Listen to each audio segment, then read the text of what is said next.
وأصحابه أجمعين. أما بعد فأعوذ بالله من الشيطان الرجيم. بسم الله الرحمن الرحيم. إن الله وملائكته يصلون على النبي يا أيها الذين آمنوا صلوا عليه وسلموا تسليما. وقال رسول الله صلى الله عليه وسلم: من صلى علي واحدة صلى الله عليه عشرا، أو كما قال عليه السلام. سبحان ربك رب العزة عما يصفون وسلام على المرسلين والحمد لله رب العالمين. اللهم صل على سيدنا محمد وعلى آل سيدنا محمد وبارك وسلم. اللهم صل على سيدنا محمد وعلى آل سيدنا محمد وبارك وسلم. اللهم صل على سيدنا محمد وعلى آل سيدنا محمد وبارك وسلم.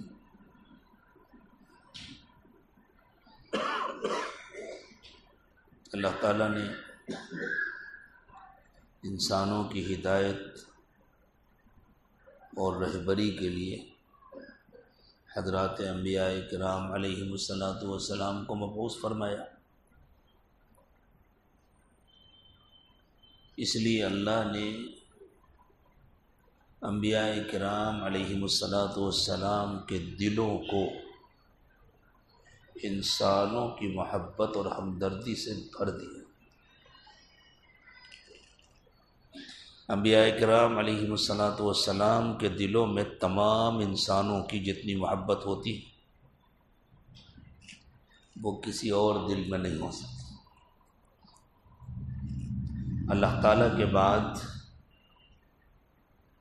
انسانوں کا انبیاء کرام علیہم الصلاۃ والسلام سے بڑا کوئی ہمدرد، خیر خواہ اور ان سے کوئی محبت کرنے والا دوسرا نہیں. اللہ کے نبی حضرت محمد صلی اللہ علیہ وسلم امام الانبیاء ہیں، خاتم النبیین ہیں، آپ آخری پیغمبر. آپ سب سے زیادہ انسانوں سے محبت کرنے والے. آپ کو اللہ تعالیٰ نے انسانوں کے لیے سراپا رحمت بنایا، ماننے والوں کے لیے بھی، نہ ماننے والوں کے لیے.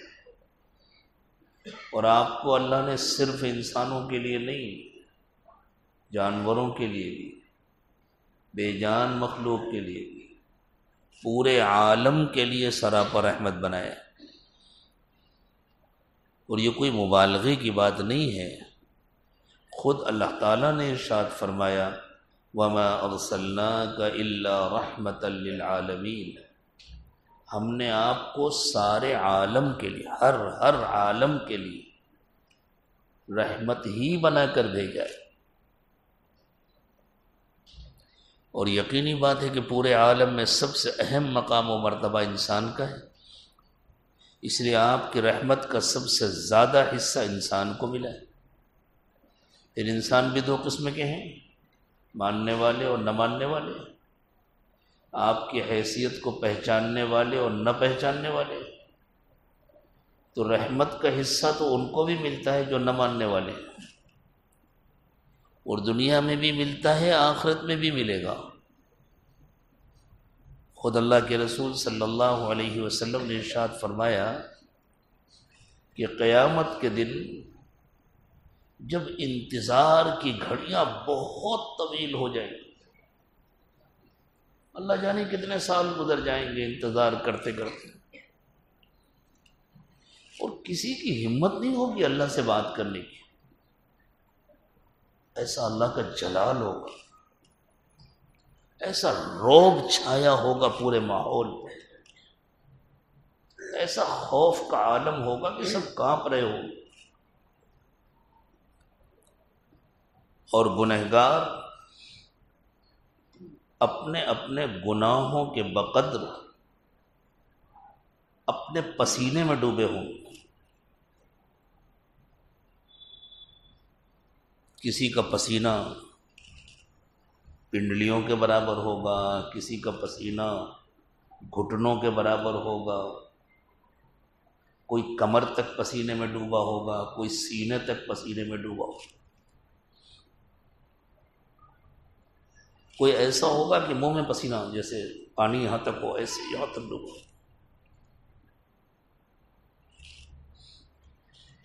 لوگوں کی سمجھ میں نہیں آ رہا ہوگا یہ انتظار کیسے ختم ہو. لوگ تمنا کریں گے ہمارا حساب ہو جائے، جو فیصلہ ہونا ہے وہ ہو جائے، لیکن یہ انتظار ختم ہو. اس انتظار میں عام مسلمان بھی ہوں گے.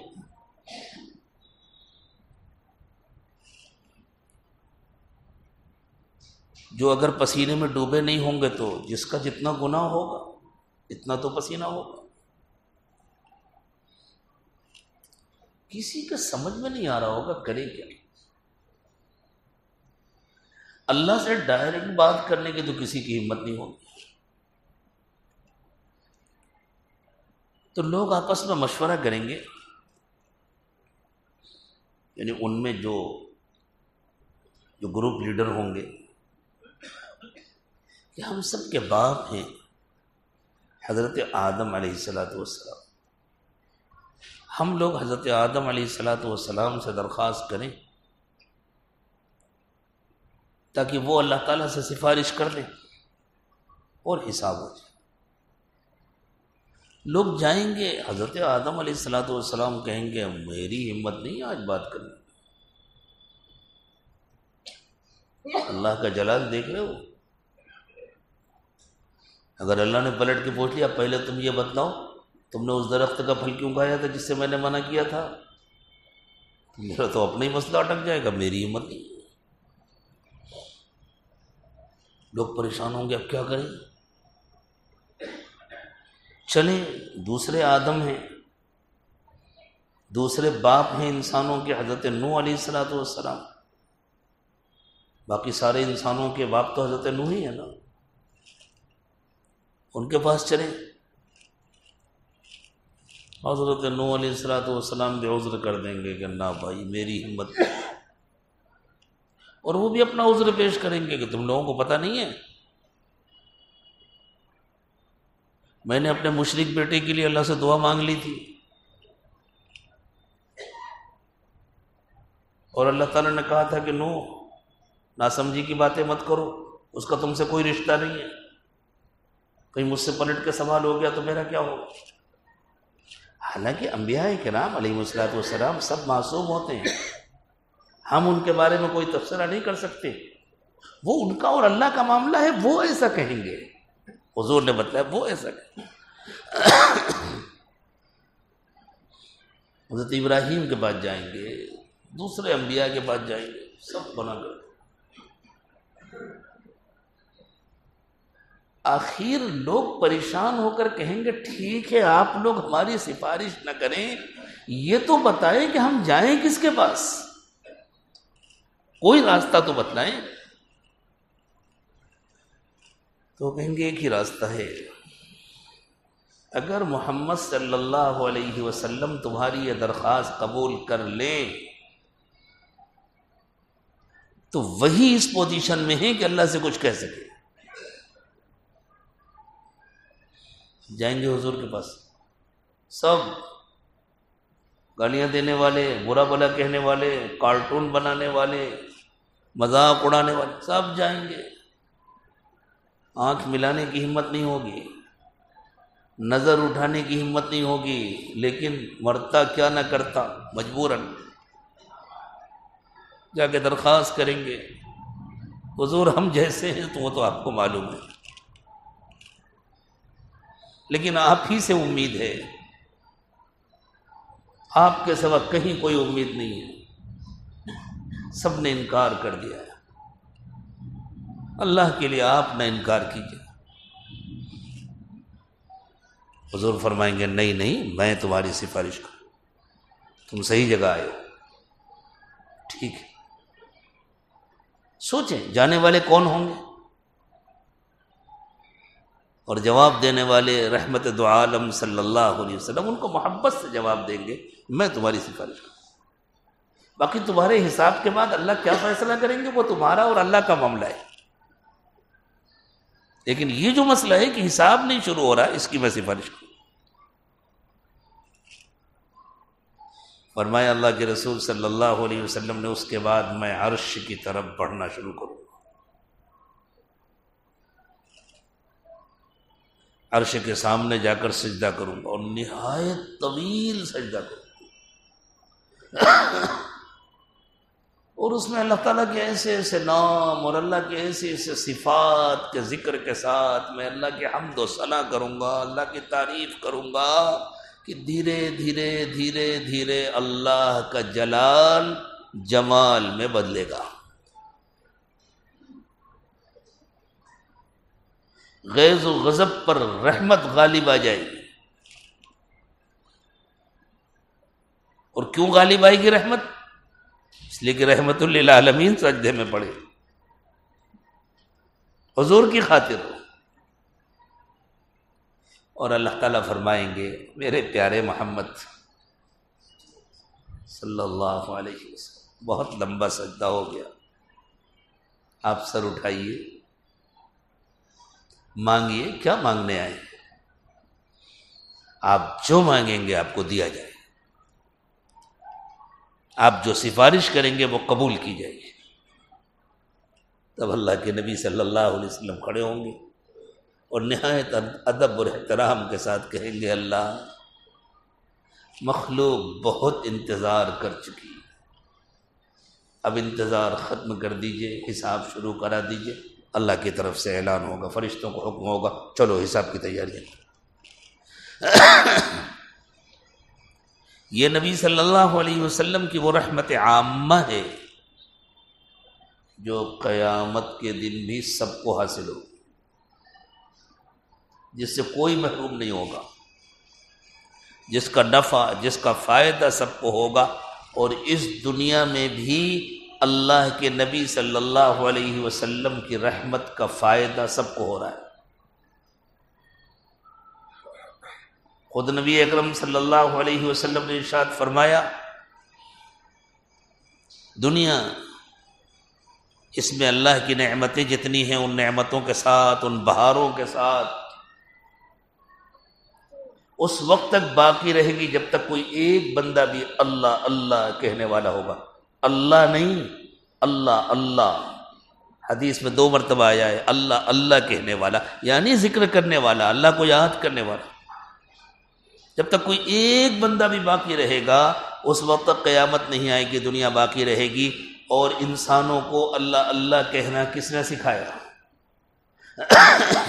انسانوں کو اللہ اللہ کہنے کا سلیقہ کہاں سے ملا؟ انسانوں کو اللہ کا تعلق کس کے ذریعے ملا؟ حضرت محمد صلی اللہ علیہ وسلم کے ذریعے ملا۔ تو جب تک کوئی ایک دل بھی ایسا باقی رہے گا جو حضرت محمد صلی اللہ علیہ وسلم کے فیض سے فائدہ اٹھا رہا ہو، اس وقت تک دنیا باقی رہے گی تو سب کا فائدہ ہوگا۔ جب کوئی ایک دل بھی ایسا نہیں رہ جائے گا جو رسول اکرم صلی اللہ علیہ وسلم کے فیض سے اور آپ کی رحمت سے فائدہ اٹھائے، تو پھر یہ دنیا اس قابل نہیں رہے گی کہ اسے باقی رکھا جائے، ختم کر دی جائے۔ پھر اللہ تعالیٰ نہ زمین کو باقی رکھیں گے نہ آسمان کو باقی رکھیں گے، تو یہ دنیا کا باقی رہنا، یہ ہوائیں، یہ فضائیں، یہ موسم، یہ زمین، یہ آسمان، یہ بارش، یہ سورج کا نکلنا ڈوبنا، دن کا آنا، دن کے بعد رات کا آنا، یہ سب صدقہ ہے رحمت دو عالم محمد الرسول اللہ صلی اللہ علیہ وسلم کا۔ ایک ایمان والے کو جو کچھ بھی حاصل ہوتا ہے وہ نبی کے ذریعے حاصل ہوتا ہے، خاص طور سے جو روحانی نعمتیں ہیں، ایمان بھی، عبادت بھی، اللہ کی یاد بھی، اللہ سے تعلق بھی، سب کچھ نبی کے ذریعے حاصل ہوتا ہے نا صلی اللہ علیہ وسلم۔ تو پھر ایمان والے کے دل میں اللہ کی محبت کے بعد سب سے زیادہ محبت اللہ کے نبی صلی اللہ علیہ وسلم کی ہوتی ہے اور ہونی چاہیے، چونکہ حقیقت میں دینے والے تو اللہ ہیں، ہدایت بھی اللہ دیتے ہیں، نعمتیں بھی اللہ دیتے ہیں، کھلاتے پلاتے بھی اللہ ہیں، لیکن ذریعہ بنایا اللہ تعالیٰ نے نبی علیہ الصلوۃ والسلام کو، تو ان ایمان والے کے دل میں سب سے زیادہ محبت اللہ کی ہوتی ہے، اور چونکہ اللہ تعالیٰ نے سب کچھ دینے کے لیے ذریعہ بنایا نبی صلی اللہ علیہ وسلم کو، اس لیے پھر ہر ایمان والے کے دل میں اللہ کے بعد سب سے زیادہ محبت ساری مخلوق میں نبی سے ہوتی ہے۔ اور اب تو ہمارے نبی حضرت محمد صلی اللہ علیہ وسلم ہیں، ہمیں تو باقی انبیاء کرام کا تعارف بھی حضور کے ذریعے ہوا ہے، باقی انبیاء کرام کا فیض بھی حضور ہی کے ذریعے حاصل ہوا ہے، اس لیے ہمارے لیے تو سب کچھ ہے حضرت محمد صلی اللہ علیہ وسلم۔ اس محبت کا اظہار بھی ہوتا ہے اور ہونا چاہیے، ہر محبت کا اظہار ہوتا ہے، ایمان والے کے دل میں اللہ کی محبت ہے تو اس محبت کا بھی اظہار ہوتا ہے نا۔ تھکے ہوئے ہیں، بدن دکھ رہا ہے، لیکن کھڑے ہیں اللہ کی محبت میں، ہاتھ بند کر کے نماز میں کھڑے ہیں، رکوع کر رہے ہیں، سجدہ کر رہے ہیں، بھوکے پیاسے ہیں، روزہ رکھ رہے ہیں، کپڑے اتار دیے، ایک چادر اوپر ایک چادر نیچے، ننگے سر ننگے پیر، دیوانوں کی طرف پکارتے چلے جا رہے ہیں، لبیک اللہم لبیک لبیک لا شریک لک لبیک، یہ سب محبت کا ہی اظہار ہے نا۔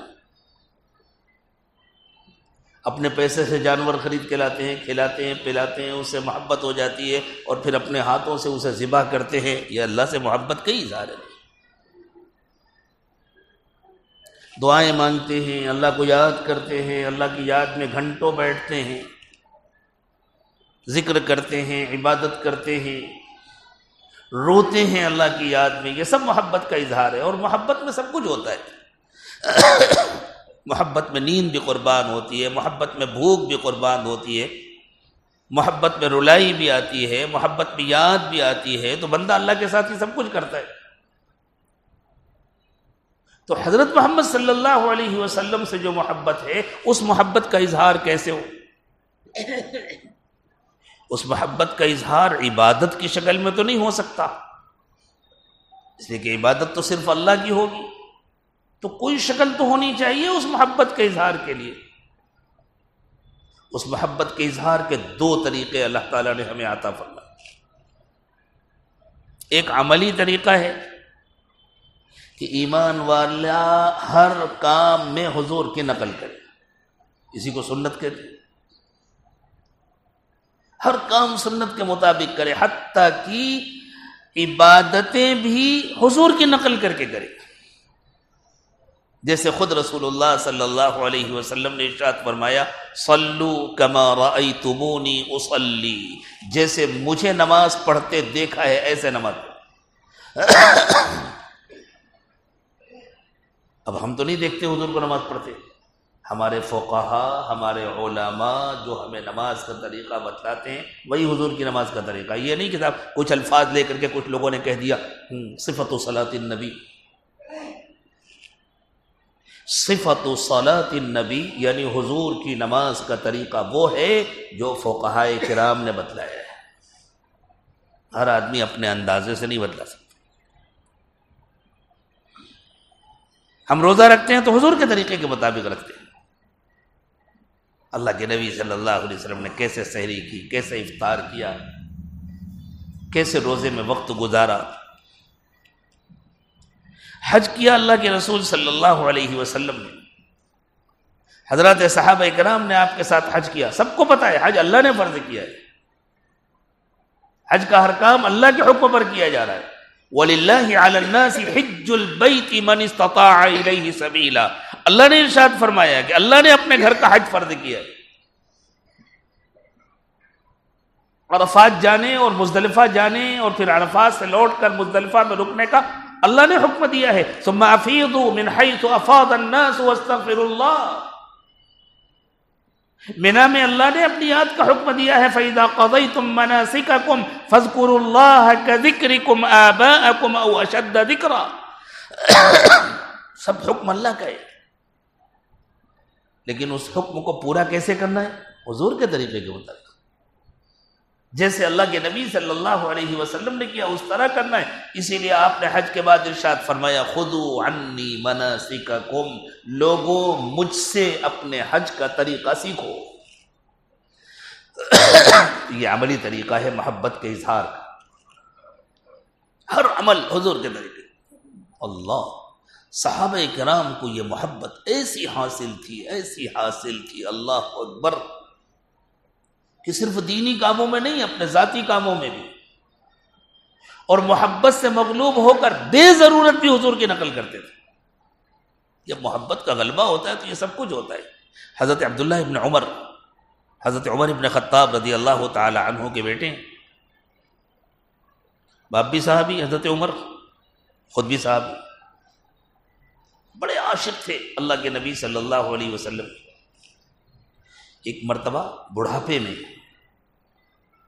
مکہ مکرمہ سے مدینہ طیبہ کا سفر کر رہے تھے، یہ سب اصل تو مکے کے لوگ تھے، لیکن ہجرت کر کے مدینہ چلے گئے تھے، تو پھر مدینہ ہی ان کا وطن ہو گیا تھا۔ حج عمرے وغیرہ کے لیے مکہ آتے تھے، پھر واپس ہو جاتے تھے، تو مکے سے مدینہ سفر کر رہے تھے، اور مدینہ جلدی پہنچنا چاہتے تھے۔ غالباً ان کی اہلیہ کچھ بیمار تھی اور وہ چاہتے تھے کہ جلدی پہنچ جائے۔ اب اس زمانے میں جلدی پہنچنے کا دوسرا تو کوئی راستہ تھا نہیں، جو سواری ہے وہی رہے گی۔ آج کل تو لوگوں کے پاس اختیارات ہوتے ہیں نا، الگ الگ آپشن ہیں، کار سے چلے جائیں، بس سے جائیں، اس کے مقابلے میں کار سے جائیں تو اور جلدی پہنچ جائیں گے، اور کار کے مقابلے میں جو آج کل قطار الحرمین چلی ہے اس سے اور جلدی پہنچ جائیں گے، اور اگر جدہ جا کر فلائٹ سے جائے تو اور جلدی پہنچ جائے گی۔ تو الگ الگ آپشنز ہیں آج کل ایسے کر، اس زمانے میں تو وہی اونٹ کا سفر۔ جلدی کرنے کا صرف ایک طریقہ تھا کہ آدمی آرام کم کرے، جتنی دیر آرام کرنا ہو اتنی دیر رکنا ہوتا تھا، آرام کم کرے، کھانے پینے میں کم وقت صرف کرے، زیادہ سے زیادہ سفر کرے تو کم آرام کر رہے تھے، کھانے پینے میں کم وقت لگا رہے تھے، تھوڑی دیر آرام کرتے پھر چل دیتے۔ جو خادم تھے ساتھ میں ان کو بھی معلوم تھا کہ حضرت جلدی پہنچنا چاہتے ہیں، اس لیے ذرا تیز سفر ہو رہا ہے۔ اونٹ کی تو جتنی اسپیڈ ہے اس سے زیادہ تو اسے دوڑا نہیں سکتے، زیادہ دوڑائیں گے تو بیچارہ تھک جائے گا، جواب دے دے گا۔ ایک مقام پر پہنچے تو حضرت عبداللہ ابن عمر نے کہا اونٹ روک دو، روک دیا گیا، بیٹھاؤ۔ اونٹ سے اترنے اور اونٹ پر چڑھنے میں وقت لگتا ہے۔ اونٹ جب بیٹھتا ہے نا تو بہت سنبھلنا پڑتا ہے، پہلے وہ آگے کی دو ٹانگیں آدھی بچھاتا ہے، جھک جاتا ہے آگے سوار، پھر پیچھے کی ٹانگیں پوری رکھتا ہے تو پیچھے کی طرف جھک جاتا ہے، پھر آگے کی ٹانگیں باقی جتنی رہ گئی ہیں ان کو زمین پر رکھتا ہے، ایسے ایسے اس میں وقت لگتا ہے رکنا۔ جب اطمینان سے وہ بیٹھ جاتا ہے تب اترتے۔ اسی طرح جب سواری اس پر سوار ہو جائے تو اس کے بعد وہ اسی طرح اٹھتا ہے، پہلے پیچھے سے تھوڑا اٹھتا ہے، پھر آگے سے اٹھتا ہے، پھر پیچھے سے پورا اٹھتا ہے، پھر آگے سے، جیسا بھی ہوتا ہے اس میں بھی وقت لگتا ہے۔ خادم نے سمجھا کہ حضرت کو کوئی ضرورت ہے اس لیے روکے، تو کچھ وقت لگا، حضرت اترے، ایک طرف گئے، جو لوگ ساتھ میں وہ یہی سمجھ رہے ہیں حضرت استنجا کے لیے تشریف لے جا رہے ہیں، وہاں گئے ایک جگہ بیٹھ گئے، لیکن کپڑے نہیں اٹھائے۔ اب کپڑے سمیٹے بغیر، کپڑے اٹھائے بغیر تو کوئی استنجا نہیں کر سکتا نا۔ تھوڑی دیر بیٹھے رہے، پانی وغیرہ کا استعمال نہیں کیا، واپس آئے، چلو پھر ان پر بیٹھے چل دیے۔ تو لوگوں کے سمجھ میں نہیں آ رہا، جلدی تو اتنی ہے کہ سونے میں بھی کم سے کم وقت صرف کیا جا رہا ہے، کھانے پینے میں بھی کم سے کم وقت صرف کیا جا رہا ہے، اور یہ جو 10-15 منٹ گزر گئے اس کی تو کوئی ضرورت نہیں تھی، استنجا کی بھی ضرورت نہیں تھی، استنجا کیا بھی نہیں، صرف گئے اور آ گئے۔ اب وہ 10-15 منٹ گزرے ہوں یا آدھا گھنٹہ گزرا ہو، جو بھی وقت گزرا، تو خادم نے پوچھ لیا کہ حضرت ہمیں تو لگتا ہے یہاں رکنے کی کوئی ضرورت نہیں تھی اور آپ جلدی میں ہیں، پھر بھی آپ رکے، وجہ کیا ہوئی؟ فرمایا بیٹا مجھے استنجا وغیرہ کی ضرورت نہیں تھی اور مجھے جلدی بھی ہے، لیکن میں کیا کروں، دل کے ہاتھوں مجبور ہوں۔ ایک مرتبہ میں اپنے آقا حضرت محمد صلی اللہ علیہ وسلم کے ساتھ اسی طرح اسی راستے سے سفر کر رہا تھا، اس جگہ میرے آقا صلی اللہ علیہ وسلم کو استنجا کی ضرورت ہوئی تھی، یہی اونٹ بیٹھایا گیا تھا، آپ اسی طرح اتر کے گئے تھے، اسی جگہ جا کر بیٹھے تھے، میں یہاں سے گزروں اور وہ کام نہ کروں جو میرے آقا نے کیا تھا، میرا دل اس کے لیے راضی نہیں ہوا۔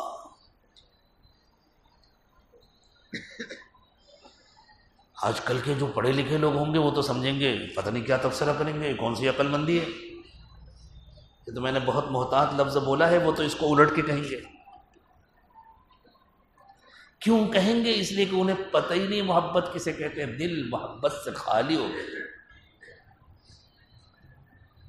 یہ جو اچھے بھلے مسلمان کو بھی اللہ اور اللہ کے رسول کے دشمنوں کے طریقے اچھے لگتے ہیں، ان کی رہائش اچھی لگتی ہے، ان کے انداز اچھے لگتے ہیں، اس کو وہ فیشن سمجھتا ہے، وہ صرف اسی لیے کہ دل اللہ اور اس کے رسول کی محبت سے خالی ہو گئے ہیں، اور جس دل میں اللہ اور اس کے رسول کی محبت نہ ہوگی اس دل کو کیا حاصل ہوگا، اس دل میں ایمان کیسے داخل ہوگا؟ ایمان تو اسی دل میں آتا ہے جس دل میں اللہ کی اور اللہ کے رسول صلی اللہ علیہ وسلم کی محبت ہو۔ تو جب یہ محبت ہوتی ہے تو اس کا اظہار دو طریقے سے ہوتا ہے، ایک ہوتا ہے عملی اظہار کہ پھر انسان ہر کام سنت کے مطابق کرتا ہے۔ اللہ حضرات صحابہ کرام اپنے شاگردوں کو جب کچھ سکھاتے تھے نا تو ان کو بتلاتے تھے، طریقہ بتلاتے تھے کام کرنے کا، پھر یوں نہیں کہتے تھے یہ اللہ کا حکم ہے، وہ تو سب کو معلوم تھا کہ ہم کو اللہ کا حکم سکھا رہے ہیں، اللہ نے جو حکم دیا اس کو کرنے کا طریقہ سکھا کر بتلا کر کے کہتے تھے ھکذا علمنی رسول اللہ صلی اللہ علیہ وسلم، مجھے اللہ کے رسول نے ایسے ہی سکھایا۔ کیا محبت ہوتی ہوگی جس وقت وہ کہتے ہوں گے ھکذا علمنی رسول اللہ صلی اللہ علیہ وسلم۔ اللہ اس محبت کا کوئی حصہ ہم سب کو بھی نصیب فرمائے۔ دوسرا محبت کا اظہار یہ ہے کہ ہم ڈائریکٹ تو ان کو کچھ دے نہیں سکتے، ہمارے پاس ہے کیا، ہماری جھولی میں کیا ہے کہ ہم ڈائریکٹ ان کو کچھ دیں، ایک۔ دوسری بات سمجھیں کہ وہ بھی ہمیں جو کچھ دے رہے ہیں وہ اللہ سے لے کے دے رہے ہیں، وہ بھی اللہ کے حکم کے پابند ہیں۔ حضور اکرم صلی اللہ علیہ وسلم نے محبت کا ہر حق ادا کر دیا، انسانوں کے ساتھ محبت کا ہر حق ادا کیا۔ سب سے بڑا محبت کا تقاضا تو یہ تھا کہ آپ اللہ تعالیٰ کی اتاری ہوئی ہر بات انسانوں تک پہنچا دیں، تو آپ نے پہنچایا۔ لیکن جب محبت کا سارا حق ادا کر چکے تو حجۃ الوداع کے موقع پر آپ نے حضرات صحابہ کرام سے سوال کیا الا هل قد بلغت، لوگوں بتلاؤ کیا میں نے اللہ کی ساری باتیں تم تک پہنچا دی؟ تو تمام صحابہ کرام نے کہا نعم قد بلغت الرسالہ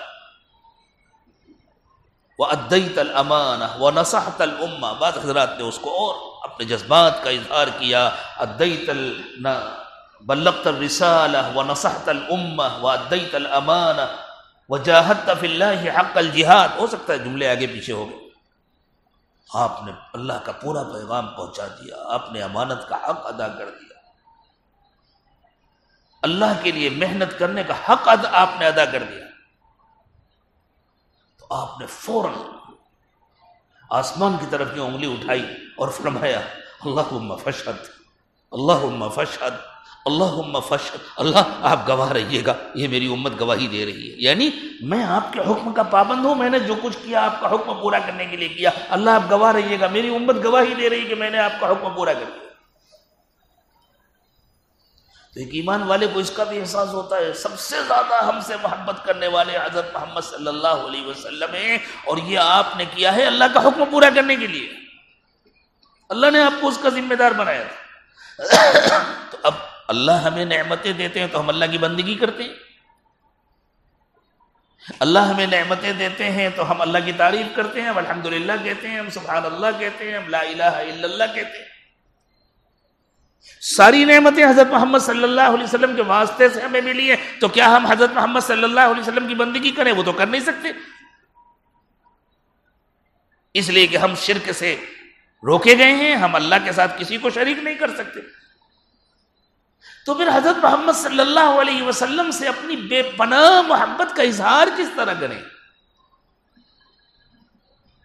تو اللہ تعالیٰ نے اس اظہار کا طریقہ ہمیں بتایا، اور صرف طریقہ نہیں بتلایا، حکم دیا اس محبت کا اظہار کرو، اپنی عقیدت کا اظہار کرو، لیکن اس اظہار کا طریقہ یہ ہے ہم سے درخواست کرو کہ اللہ ہمیں جو محبتیں ملی ہیں اپنے آقا حضرت محمد صلی اللہ علیہ وسلم کے ذریعے، اللہ ہمارے پاس تو کچھ نہیں ہے کہ ہم ان کو دے سکیں، آپ اپنے فضل و کرم سے ان پر اپنی رحمتیں نازل فرمائیں۔ یہ محبت کا اظہار ہے،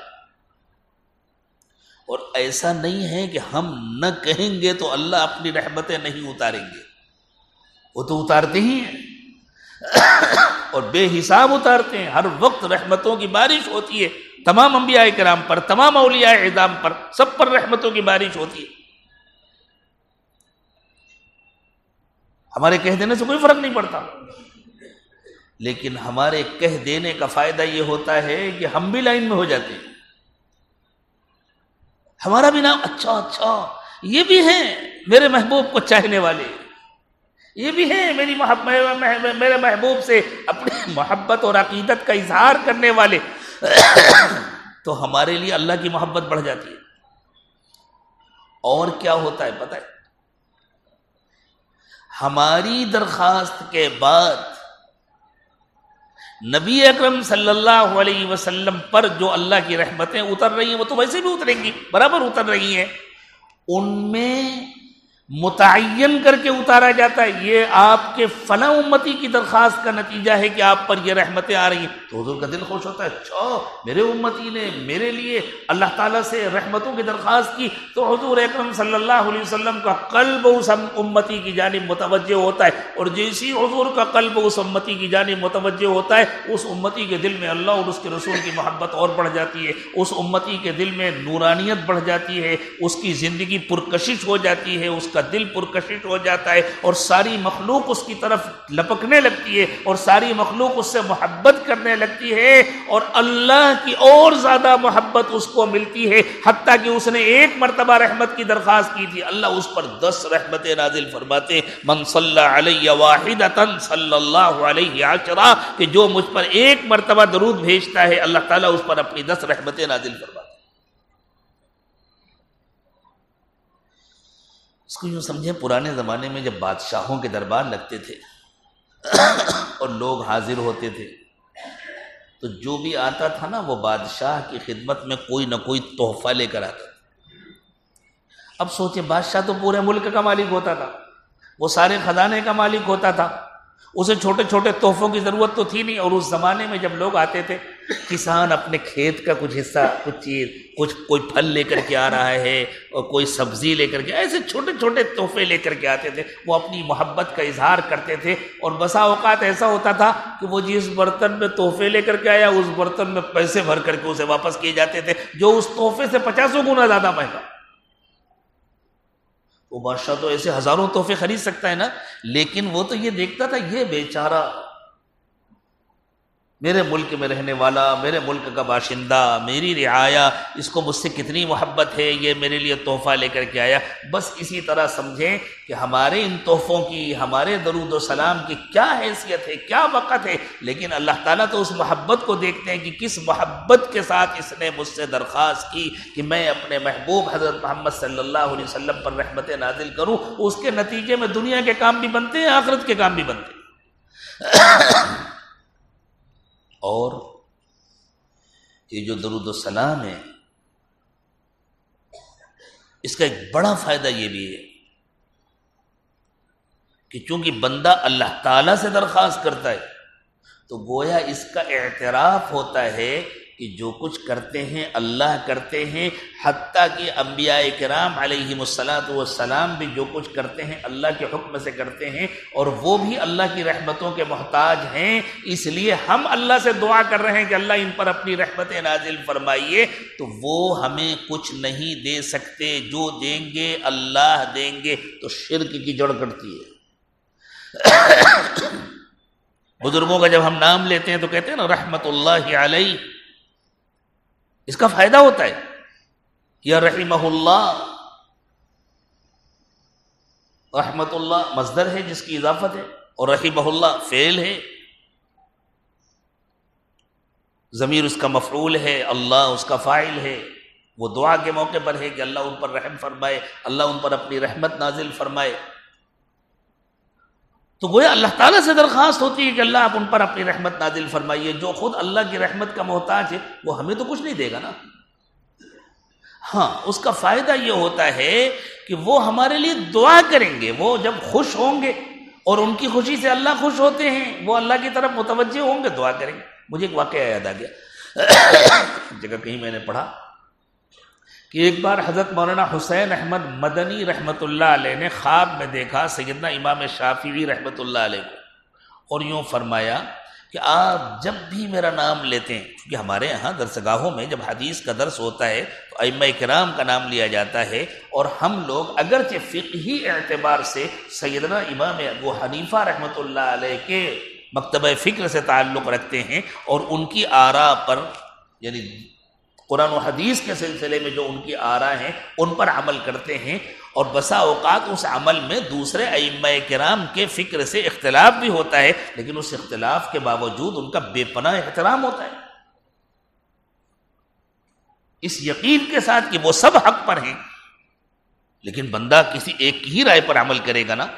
تو ہمارے ہاں جب ائمہ کرام کا تذکرہ ہوتا ہے، ہمارے بزرگوں کے ہاں ہماری درسگاہوں میں، تو پورے ادب اور احترام کے ساتھ تذکرہ ہوتا ہے، ان کی تنقیص کے ساتھ تذکرہ نہیں ہوتا۔ وہ طریقہ نہیں ہوتا جو اس زمانے میں بعض لوگوں نے کر رکھا ہے کہ وہ عمل بالحدیث کے دعوے دار ہیں، اور تمام ائمہ، تمام مجتہدین اور جن سے بھی ان کو ذرا بھی اختلاف ہے ان کا وہ تذکرہ کرتے ہیں تنقیص کے ساتھ، بدتمیزی کے ساتھ، گستاخی کے ساتھ، اور اس کا نتیجہ یہ ہوتا ہے کہ دنیا میں بھی وہ بے فیض ہوتے ہیں، ان کا کوئی فائدہ کسی کو نہیں پہنچتا، اور آخرت میں جو ہوگا وہ تو وہاں جا کے معلوم ہو جائے گا۔ تو بار بار جب تذکرہ ہوتا تھا مجلس میں، درسگاہ میں سیدنا امام شافعی رحمۃ اللہ علیہ کا، تو امام ابو حنیفہ رحمۃ اللہ علیہ کا جب تذکرہ ہوتا تھا وہ تو رحمۃ اللہ علیہ کہا ہی جاتا تھا، لیکن جب مولانا حسین احمد مدنی رحمۃ اللہ علیہ حضرت امام شافعی رحمۃ اللہ علیہ کا تذکرہ کرتے تھے تو ہمیشہ فرماتے تھے سیدنا امام شافعی رحمۃ اللہ علیہ نے یہ ارشاد فرمایا کہ ایک مرتبہ خواب میں دیکھا اور کہا آپ اتنی کثرت سے میرے نام کے ساتھ رحمۃ اللہ علیہ کہتے ہیں، اس کا مجھے فائدہ ہوتا ہے اور میں مستقل آپ کے لیے دعا کرتا ہوں، چونکہ ان کو فائدہ ہوتا ہے۔ اور قانون ہے حل جزاء الاحسان الا الاحسان، احسان کا بدلہ احسان ہوتا ہے۔ اللہ کے نبی صلی اللہ علیہ وسلم کے سلسلے میں روایات میں آتا ہے، حضرات صحابہ کرام نے فرمایا حضور اکرم صلی اللہ علیہ وسلم کا یہ طریقہ تھا، حضور کسی کا احسان باقی نہیں رکھتے تھے، جو حضور کے ساتھ کوئی احسان کرتا تھا، حتیٰ کہ حضور کو کوئی ہدیہ دیتا تھا، تحفہ دیتا تھا، حضور فوراً اس کا بدلہ دیتے تھے، ضرور آپ اس کا بدلہ دیتے۔ اور ہمیں بھی حکم ہے کہ اگر تمہارے ساتھ کوئی بھلائی کرے تو تم بھی پلٹ کر اس کے ساتھ بھلائی کرو، اور اگر خود نہیں کر سکتے تو کم از کم اس کے لیے دعائے خیر تو کرو، اسے جزاک اللہ تو کہو۔ یہ جزاک اللہ ایک رسمی جملہ نہیں ہے کہ جزاک اللہ، اس کے لیے دعائے خیر ہے کہ تم نے میرے ساتھ جو بھلائی کی ہے اس کا بدلہ میرے پاس تو نہیں ہے، لیکن اللہ تمہیں بدلہ عطا فرمائے۔ اگر اخلاص کے ساتھ یہ جملہ کہا گیا تو اللہ اس سے بڑھ کر اسے بدلہ عطا فرمائے۔ تو ہمیشہ دنیا میں اللہ کے نبی صلی اللہ علیہ وسلم کے ساتھ جس نے بھی کوئی احسان کیا، حضور اکرم صلی اللہ علیہ وسلم نے پلٹ کر کے اس سے بہتر اس کو بدلہ دیا۔ تو یہ کیا ممکن ہے کہ اب اگر حضور کے لیے کوئی دعائے خیر کرے گا اور گویا اللہ تعالیٰ سے درخواست کر کے حضور کے لیے رحمتوں کا تحفہ بھیجے گا تو اللہ کے نبی صلی اللہ علیہ وسلم اس کا جواب نہیں دیں گے؟ حضور اکرم صلی اللہ علیہ وسلم اس سے بہتر نہیں عطا فرمائیں گے؟ وہ بہتر عطا فرمانے کا طریقہ یہ ہے کہ پھر نبی اکرم صلی اللہ علیہ وسلم کی روح اقدس اللہ تعالیٰ سے دعا کرے گی، اللہ میرے فنا امتی کو مجھ سے بڑی محبت ہے، وہ اس نے میرے لیے یہ تحفہ بھیجا ہے یا وہ مسلسل میرے لیے تحفہ بھیجتا ہے، اللہ آپ اس کو اس سے بڑھ کر عطا فرمائیے۔ تو پھر گھروں کی بیماریاں ختم ہوتی ہیں، پھر پریشانیاں ختم ہوتی ہیں، پھر کاروباری الجھنیں ختم ہوتی ہیں۔ اس لیے بزرگوں نے بتلایا ہے کہ جو کثرت سے درود شریف پڑھتا ہے، دین کے دوسرے احکام پر عمل کرنے کے ساتھ ساتھ جو کثرت سے درود شریف پڑھتا ہے اور عملاً بھی حضور کی محبت کا اظہار کرتا ہے، سنتوں کی پابندی کرتا ہے، اللہ تعالیٰ اس کو ہر قسم کے دکھ درد سے محفوظ فرماتے ہیں، اللہ تعالیٰ اس کی ساری پریشانیاں دور فرماتے ہیں۔ ایک واقعہ مجھے یاد آیا،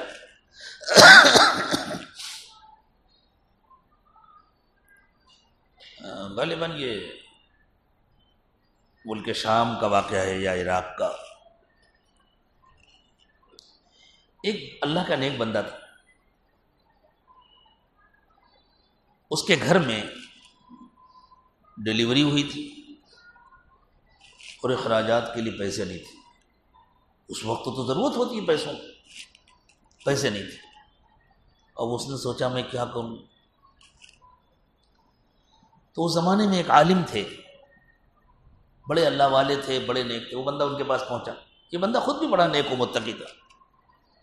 حضرت ایسا ایسا مسئلہ ہے اور میرے پاس کوئی انتظام نہیں ہے، آپ کچھ انتظام فرما دیجیے۔ تو وہ پریشان ہو گئے، ان کے پاس بھی کچھ نہیں تھا۔ تو انہوں نے کہا کہ بھائی کچھ نہیں ہے میرے پاس بھی، کیا کرنا چاہیے؟ تو اس زمانے کا جو حاکم تھا، جو اس علاقے کا گورنر ہو یا جو بھی ذمہ داری، کافی دن ہو گئے واقعہ پڑھے ہوئے، میں سوچ کر بتلا رہا ہوں آپ کو۔ اس حاکم کا یہ معمول تھا کہ وہ روزانہ رات میں سونے سے پہلے 1000 مرتبہ درود شریف پڑھ کے سوتا تھا۔ سوچیں حکام اس زمانے کے جو خالص دنیا دار لوگ سمجھے جاتے ہیں، ان کا یہ عالم تھا، روزانہ 1000 مرتبہ درود شریف پڑھ کر کے وہ سوتے۔ یہ جو عالم تھے، انہوں نے خواب میں دیکھا کہ اللہ کے رسول صلی اللہ علیہ وسلم نے فرمایا کہ تم اتنا پریشان کیوں ہو رہے ہو؟ اس آدمی کو لے کر کے فلاں حاکم کے پاس چلے جاؤ، اس کو جا کر میرا سلام کہنا اور اس سے کہنا کہ اس آدمی کو 1000 دینار دے دیں۔ دینار سونے کا سکہ ہوتا تھا، بہت قیمتی ہے، اس کو 1000 دینار دے دیں۔ اور جب وہ پوچھیں گے اس کی کیا دلیل ہے کہ میں نے تم کو حکم دیا ہے، یقینی بات ہے کوئی دلیل تو چاہیے، تو تم بتلا دینا کہ کل رات تم درود شریف پڑھنے بیٹھے تھے، ان کو بتلا دینا کہ تمہارا روزانہ 1000 مرتبہ درود پڑھنے کا معمول ہے۔ شاید کوئی مخصوص صیغہ تھا، درود شریف کے الگ الگ صیغے ہوتے ہیں نا، جن کو ہم الگ الگ جملے کہتے ہیں درود شریف کے، کوئی چھوٹا ہوتا ہے کوئی بڑا ہوتا ہے، تو کوئی مخصوص صیغہ تھا، اس صیغے سے وہ روزانہ 1000 مرتبہ درود شریف پڑھتے تھے۔ تو کہا کل رات تم درود شریف پڑھنے بیٹھے تھے، اچانک کوئی ضروری سرکاری کام نکل آیا تھا، تم اس میں مصروف ہو گئے تھے اور بہت دیر ہو گئی تھی اور بعد میں نیند کا غلبہ ہو رہا تھا، تو تم نے تھوڑی دیر بیٹھ کر کے پڑھا اور پھر تم لیٹ گئے تھے اور تمہارے دل میں یہ تردد تھا، پتہ نہیں 1000 کی تعداد پوری ہوئی یا نہیں ہوئی، اس لیے کہ تم گن نہیں پائے تھے۔ میری طرف سے خوشخبری سنا دینا کہ وہ 1000 کی تعداد پوری ہو گئی تھی۔ روزانہ تمہاری طرف سے جو تحفہ میرے پاس آتا ہے وہ پورا پورا آیا تھا، اس میں کوئی کمی نہیں ہوئی تھی۔ یہ عالم صاحب اس آدمی کو لے کر کے پہنچے اس حاکم کے پاس اور جا کر کے کہا کہ سلام کیا اور کہا کہ میں نے خواب میں دیکھا ہے اللہ کے نبی صلی اللہ علیہ وسلم نے آپ کو سلام کہا ہے اور حکم دیا ہے کہ آپ اس کو 1000 دینار دے دیں۔ تو کہا بھائی بہت اچھی بات ہے، آپ نے خواب میں دیکھا، لیکن میرا دل اس بات سے کیسے مطمئن ہو کہ واقعی حضور نے میرے لیے سلام بھیجا ہے اور واقعی حضور نے مجھے یہ حکم دیا ہے کہ میں اس کو دے دوں؟ تو انہوں نے کہا ہاں یہ بات خود اللہ کے نبی صلی اللہ علیہ وسلم نے بتلائی ہے، اور کل رات آپ کے ساتھ یہ واقعہ پیش آیا تھا۔ تو ایک دم سے اس حاکم کی آنکھوں میں آنسو آ گئے، کہا یہ تو میرے اور اللہ کے سوا کسی کو پتہ ہی نہیں ہے کہ میرا کیا معمول تھا، اور واقعی کل ایسا ہوا تھا اور مجھے یہ فکر تھی کہ پتہ نہیں وہ تعداد پوری ہوئی یا نہیں ہوئی. تو حاکم نے فوراً اپنے خادم کو بلایا اور بلا کر کہا 3 تھیلیاں لے کر آؤ. اس زمانے میں اشرفیاں تھیلیوں میں رکھی جاتی تھی. 3 تھیلیاں لے کر کے آؤ 1,000 کی لے کر کے. ایک اس کو دی جو بیچارہ ضرورت مند تھا, اور 2 ان کی خدمت میں پیش کی جنہوں نے خواب دیکھا تھا. تو انہوں نے کہا میں تو نہیں لوں گا, میں ہرگز نہیں لوں گا, مجھے تو حضور نے بھیجا ہے اس لیے میں آپ کے پاس آیا ہوں, میں تھوڑی کسی کے پاس جاتا ہوں مانگنے کے لیے, میں ایک پیسہ نہیں لوں گا, حضور نے بھیجا ہے اس لیے میں آپ کے پاس آیا ہوں, اس لیے بس آپ ان کو دے دیجیے. اب وہ حاکم صاحب پریشان ہوئے, اچھا ایسا کرو بھائی تم ہی لے لو یہ تینوں. اس نے کہا اللہ کی قسم حضور نے جتنا کہا ہے اس سے ایک بھی بڑھ کر نہیں لوں گا, حضور نے میرے لیے جتنا کہا ہے اس سے ایک پیسہ بھی میں بڑھ کر نہیں لیا. بعد میں وہ حاکم نے کہا اچھا ٹھیک ہے میں یہ صدقہ کر دیتا ہوں, ضرورت مندوں میں تقسیم کر دیتا ہوں, انشاءاللہ اس کا اجر مجھے بھی ملے گا, آپ لوگوں کو بھی ملے گا, میں نے تو حضور اکرم صلی اللہ علیہ وسلم کی محبت میں یہ دیا ہے. تو ایسا ہرگز نہیں ہو سکتا کہ ہم حضور اکرم صلی اللہ علیہ وسلم کی خدمت میں تحفے بھیجیں اور ادھر سے ہمیں کچھ نہ ملے. لیکن بھیج کے تو دیکھیں. آج جمعے کی شب ہے, نبی اکرم صلی اللہ علیہ وسلم نے جمعے کے دن کے سلسلے میں ارشاد فرمایا کہ جمعے کے دن تمہارا درود و سلام میرے پاس ڈائریکٹ پہنچتا ہے, اس لیے جمعے کے دن کثرت سے درود و سلام پڑھا کرو. عام دنوں میں بھی پڑھنا چاہیے جتنا ہو سکے اتنا, اور جمعے کے دن تو اور زیادہ پڑھنا چاہیے. اگر روزانہ 1000 بار نہیں پڑھ سکتے, 200-300 بار پڑھتے ہیں تو کم از کم جمعے کے دن تو 1000 بار پڑھنا چاہیے. اور اگر کسی کا معمول ہے روزانہ 1000 یا 2000 پڑھتا ہے تو جمعے کے دن اس کو اپنی تعداد اور بڑھانا چاہیے, اپنی یہ مقدار اور بڑھانا چاہیے. اور چونکہ دینی اعتبار سے سورج ڈوبنے کے بعد جو رات شروع ہوتی ہے وہ دن کے تابع ہوتی ہے, تو گویا یہ جو رات ہے یہ بھی جمعے کی رات ہے. تو ابھی پڑھیں, رات میں پڑھیں, صبح پڑھیں. جمعے کے اور بھی کچھ معمولات بتلائے ہیں اللہ کے نبی صلی اللہ علیہ وسلم نے. جمعے کے دن سورہ کہف اہتمام کے ساتھ پڑھنا چاہیے. نبی اکرم صلی اللہ علیہ وسلم نے ارشاد فرمایا جو ہر جمعے کو پابندی سے سورہ کہف پڑھتا ہے اللہ تعالیٰ اس سورت کو پڑھنے کی برکت سے اس کے دل میں ایک نور پیدا کرتے ہیں جو اگلے جمعے تک باقی رہتا ہے. اب اگر ہر جمعے کو پڑھتا رہے گا تو یہ ایسا ہو گیا جیسے بیٹری ختم ہونے سے پہلے پھر ریچارج ہو گئی, پھر ختم ہونے سے پہلے ریچارج ہو گئی, تو انشاءاللہ موت تک یہ نور باقی رہے گا اور یہ نور کام آئے گا. اور سورہ کہف پڑھنے کا بہت بڑا فائدہ یہ ہے کہ جو سورہ کہف کو اہتمام کے ساتھ مستقل پڑھے گا اللہ تعالیٰ دجالی فتنوں سے اس کی حفاظت فرمائے. تو درود و سلام پڑھنا جس کا اللہ تعالیٰ نے حکم دیا, سورہ احزاب میں اللہ نے بڑے اہتمام سے حکم دیا, فرمایا ان اللہ و ملائکتہ یصلون علی النبی, اللہ ہر وقت اپنے نبی پر رحمتیں نازل فرماتے ہیں, فرشتے ہر وقت نبی صلی اللہ علیہ وسلم کے لیے رحمتوں کی دعا مانگتے ہیں. یا ایھا الذین آمنوا صلوا علیہ وسلموا تسلیما, اے ایمان والو تم بھی نبی علیہ الصلوۃ والسلام پر درود و سلام پڑھا کرو. جب ہم پڑھتے ہیں اللہم صلی علی سیدنا محمد وعلی آل سیدنا محمد وبارک وسلم, تو اس میں درود بھی ہو جاتا ہے, سلام بھی ہو جاتا ہے.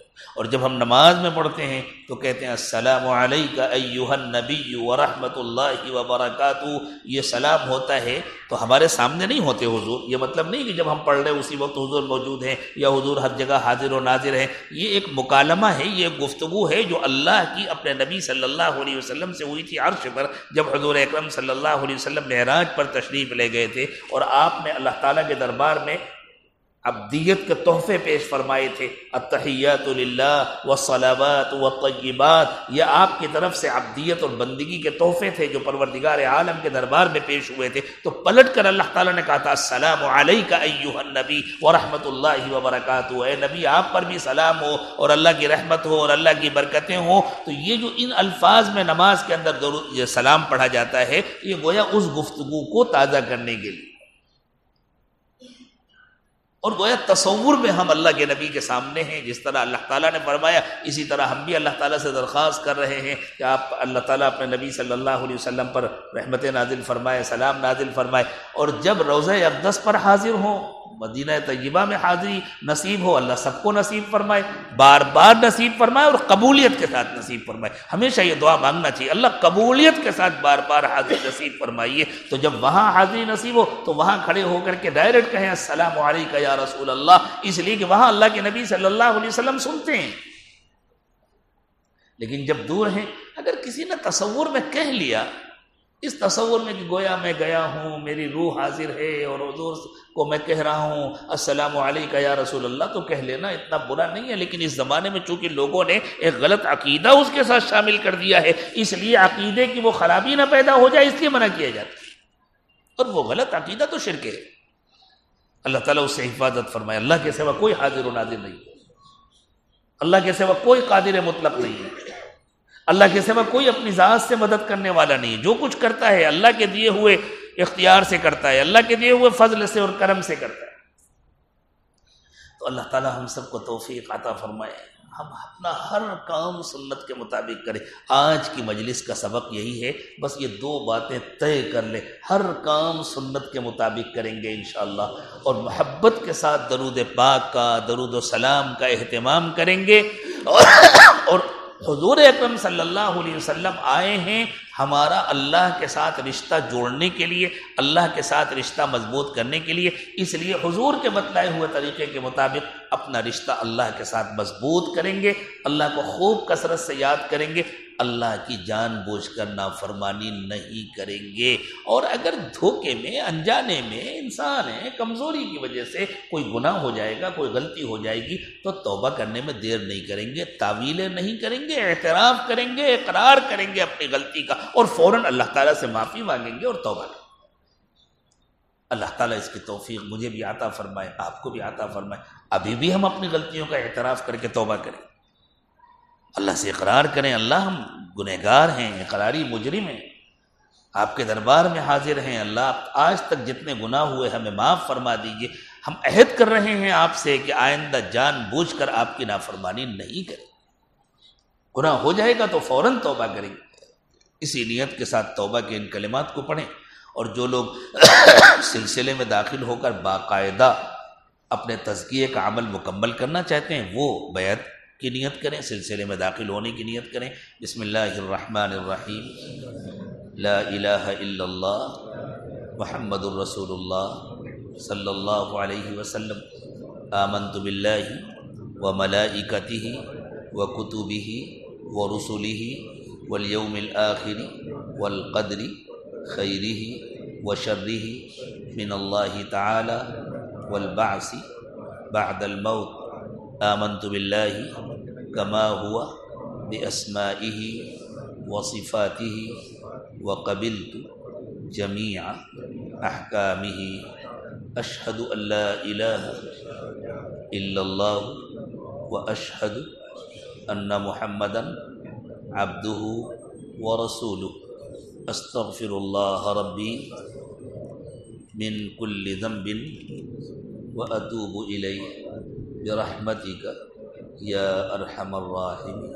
اللہ تعالیٰ ہماری اس توبہ کو قبول فرما لے، ٹوٹنے سے اس کی حفاظت فرمائے۔ ہمارے بزرگوں نے جو معمولات بتلائے ہیں ان کا بہت غیر معمولی نفع ہے، ان معمولات کی پابندی کرنی چاہیے، پھر اس کا فائدہ دیکھیے۔ دونوں وقت تسبیحات پڑھیں، قرآن پاک کی تلاوت کریں، چلتے پھرتے اٹھتے بیٹھتے ہر وقت دل میں اللہ کا دھیان رکھیں، اور مراقبہ بہت پابندی سے کریں۔ مراقبے سے دل کی صفائی ہوتی ہے، مراقبے سے دل میں اللہ کی محبت بڑھتی ہے، اللہ کے نبی صلی اللہ علیہ وسلم کی محبت بڑھتی ہے، دل روشن ہوتا ہے، دل منور ہوتا ہے، بہت پابندی کے ساتھ مراقبہ۔ تھوڑی دیر مراقبہ کر لیں، پھر انشاءاللہ دعا ہوگی، اور دعا کے بعد تھوڑی دیر تشریف رکھیے گا، ایک بہت اہم اعلان ہے جس کو پوری توجہ کے ساتھ سنیے گا، پھر تشریف لے جائیے گا انشاءاللہ۔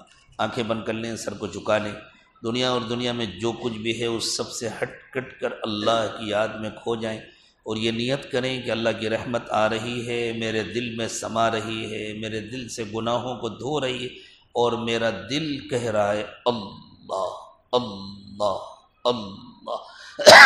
زبان سے اللہ اللہ نہ کہیں، بس یہ نیت کریں کہ دل اللہ اللہ کہہ رہا ہے، میں سن رہا ہوں۔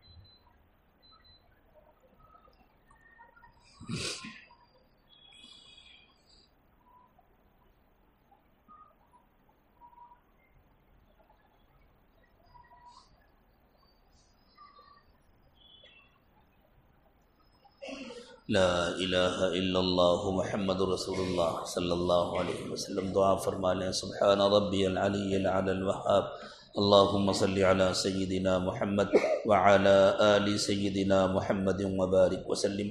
ربنا ظلمنا انفسنا وان لم تغفر لنا وترحمنا لنکونن من الخاسرین۔ پروردگار عالم، ہم آپ کے عاجز اور کمزور بندے ہیں، ہمارے حال پر رحم فرمائیے اللہ، اپنی محبت نصیب فرمائیے، اپنے نبی صلی اللہ علیہ وسلم کی محبت نصیب فرمائیے اللہ، اپنے چاہنے والوں کی محبت نصیب فرمائیے اللہ، ہمارے دلوں کی ظلمت و تاریکی دور فرما دیجئے اللہ، ہمارے دلوں کو روشن کر دیجئے، منور کر دیجئے، اپنی یاد سے آباد فرما دیجئے اللہ۔ اقراری مجرم ہیں، سر سے پیر تک گناہوں میں ڈوبے ہوئے اللہ، زندگی کا بڑا حصہ ضائع کر چکے ہیں، پیارے اللہ مہربانی فرما دیجئے، معاف فرما دیجئے اللہ، معاف فرما اللہ، معاف فرما دیجئے اللہ، بچی ہوئی زندگی کو پچھلی زندگی کا کفارہ بنا دیجئے، آنے والے وقت کو پچھلے وقت سے بہتر بنا دیجئے اللہ، گناہوں کے وبال سے ہماری حفاظت فرمائیے اللہ، حلال و پاکیزہ روزی عطا فرمائیے، حرام اور مشتبہ سے حفاظت فرمائیے اللہ، ہمارے ظاہر کو 100% سنتوں سے سجا دیجئے اور ہمارے باطن کو اپنی یاد سے آباد فرما دیجئے اللہ، بیماریوں سے پریشانیوں سے حفاظت فرمائیے، دین دنیا کی بھلائیوں سے مالا مال فرمائیے اللہ، ان اٹھے ہوئے ہاتھوں کی لاج رکھ لیجئے اللہ، سب کو اپنا بنا لیجئے اللہ، سب کو اپنا بنا لیجئے، ولایت کا نور عطا فرما دیجئے اللہ، ولایت کا نور عطا فرما دیجئے، دلوں کا سرور عطا فرما دیجئے، قیامت کے دن کی ذلت و رسوائی سے حفاظت فرمائیے اللہ، دنیا کی پریشانیوں سے بھی حفاظت فرمائیے اللہ، سب کے دلوں پر ایک رحمت کی محبت کی نظر ڈال دیجئے اللہ، ہم سب کی مغفرت فرما دیجئے اللہ، اٹھنے سے پہلے ہماری مغفرت فرما دیجئے اللہ، زندگیاں بدل دیجئے، نفس اور شیطان سے چھٹکارا دلا دیجئے اللہ، نفس اور شیطان سے چھٹکارا دلا دیجئے، اپنا اور اپنے نبی پاک صلی اللہ علیہ وسلم کا بنا لیجئے اللہ، جو مانگا وہ بھی عطا فرمائیے، جو مانگنا چاہیے نہیں مانگ سکے وہ بھی عطا فرمائیے اللہ، بغیر مانگے عطا فرمائیے، مانگنے کا سلیقہ عطا فرمائیے اللہ، آپ نے جو نعمتیں عطا فرمائی ہیں ان پر شکر کی توفیق عطا فرمائیے اللہ، ان نعمتوں کو صحیح جگہ استعمال کرنے کی توفیق عطا فرمائیے، ناشکری کے وبال سے حفاظت فرمائیے، وصلی اللہ تعالی علی خیر خلقہ محمد وعلی آلہ وصحبہ اجمعین برحمتک یا ارحم الراحمین۔ بہت اہم اعلان ہے، اس کو سنیں۔